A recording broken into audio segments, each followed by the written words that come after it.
আজ সকাল 7টায় কিন্তু এই হযরত শাহজালাল আন্তর্জাতিক বিমানবন্দরে তুর্কিশ এয়ারলাইন্সের একটি ফ্লাইটের যে ইঞ্জিন রয়েছে সেই ইঞ্জিনে কিন্তু অগ্নিকাণ্ডের ঘটনা ঘটে, যেটি সকাল থেকে দেশব্যাপী ব্যাপক আলোচনায় এসেছে। তুরস্কের ইস্তাম্বুলে যাত্রার উদ্দেশ্যে তুর্কিশ এয়ারলাইন্সের একটি ফ্লাইট এই হযরত শাহজালাল আন্তর্জাতিক বিমানবন্দর থেকে উড্ডয়ন করে।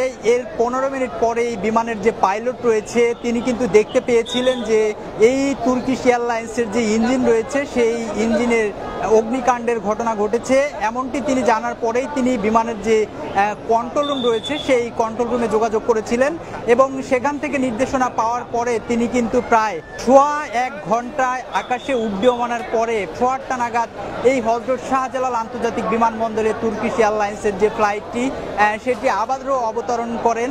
আমরা যতটুকু জানতে পেরেছি এই ফ্লাইটে 290 জন যাত্রী ছিলেন, যারা সকলেই তুরস্কের যে ইস্তাম্বুল রয়েছে সেই তুরস্কের ইস্তাম্বুলের উদ্দেশ্যে এই তুর্কিশ এয়ারলাইন্সে যাত্রা করছিলেন। এই বিমানের যে যাত্রীরা ছিল তারা কিন্তু এখনো এই হযরত শাহজালাল আন্তর্জাতিক বিমানবন্দর গেট থেকে কিন্তু তারা বের হচ্ছেন।